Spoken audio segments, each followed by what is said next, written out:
اللي انت شايفها دولة بالنسبة لك، تقول ان هي اكتر دولة انت حبيت تعيش فيها؟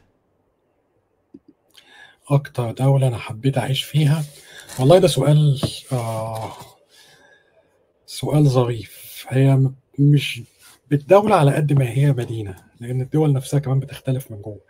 بس أكتر مدينتين حسيت، هي برضه بتعتمد على أنا بدور على إيه، ولكن أكتر مدينتين كانوا ظراف للحياة بشكل عام كانت أمستردام وسان فرانسيسكو.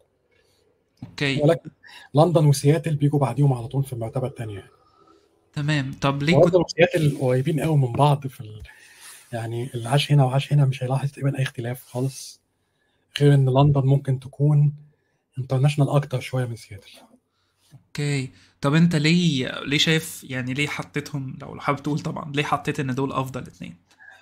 امستردام فيها بوزيتيف انرجي كده، مش عارف مصدرها ايه الصراحه، يمكن من الحشيش اللي في الجو مش عارف.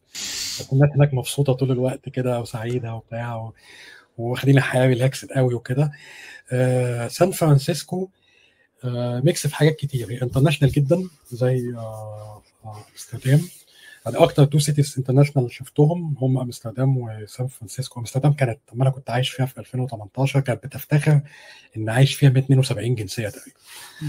بالك اللي هو العالم كله آه، المسجل مع الامم المتحده هم 191 ولا 193 دوله، فاللي هو خلاص يعني فاضل لهم شويه صغيرين ويقفلوا يبقوا متحده في حد ذاتهم يعني. سان فرانسيسكو زيها بالظبط في القصه دي، ولكن سان فرانسيسكو كمان آه، ميزتها الرهيبه ان هي الجو بتاعها طول السنه تقريبا واحد.